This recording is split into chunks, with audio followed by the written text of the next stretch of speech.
Bagaimana cara kita menyikapi teman yang selalu menggempar-gemparkan khilafah? Tanya ke dia, emang para nabi dulu tujuan dakwahnya khilafah ya? Nabi Nuh 950 tahun berdakwah dapat khilafah enggak?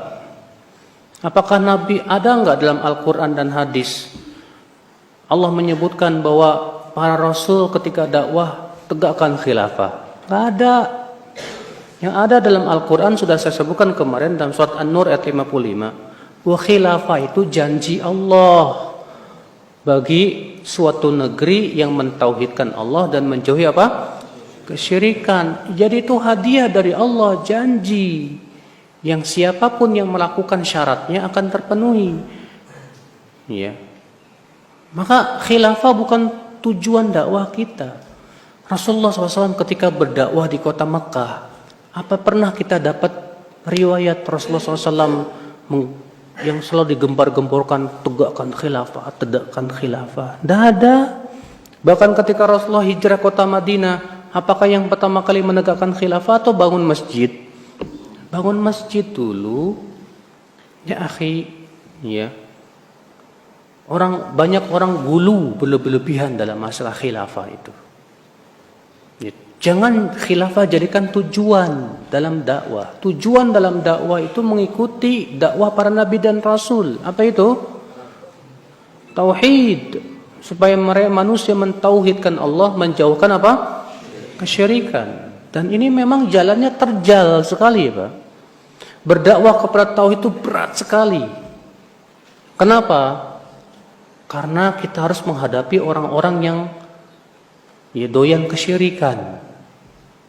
Dari sebagian kaum muslimin maupun di luar Islam. Ya. Karena orang yang mendakwahkan kepada tauhid, konsekuensinya apa?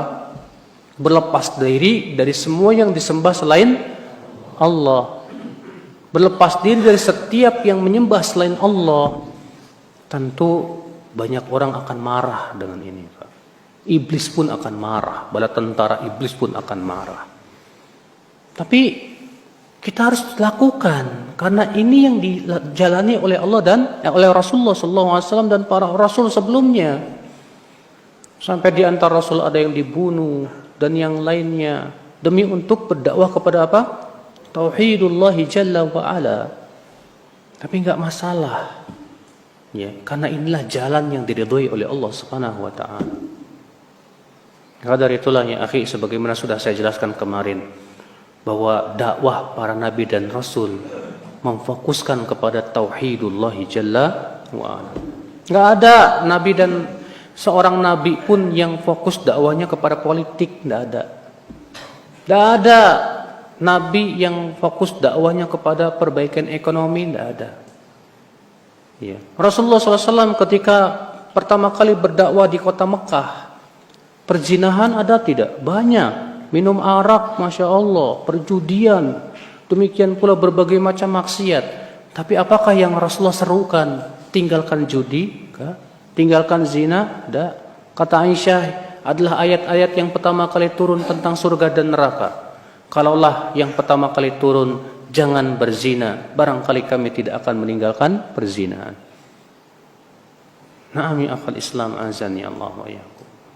Maka dari itu ya akhi, sikap antum kepada dia, dakwahkan dia, fahamkan kepada dia, ya akhi, kita berdakwah kepada tauhid.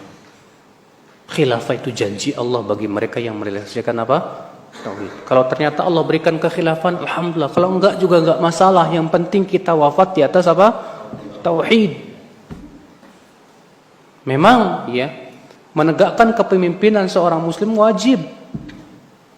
Ya. Tapi yang namanya kewajiban sesuai dengan kemampuan. Tapi dalam metode dakwah yang harus kita dahulukan yang paling penting dulu, apa itu? Tauhid. Kita berpikir bagaimana manusia wafat di atas tauhid. Ini mereka yang berdakwah kepada khilafah sampai detik ini enggak pernah berhasil, Pak. Bahkan dari pendirinya dulu Taqiyuddin An-Nabhani itu yang di Syam, apa berhasil mereka menegakkan khilafah? Enggak juga. Di semua negeri mereka menegakkan khilafah enggak juga. Sementara kesyirikan terus merajalela.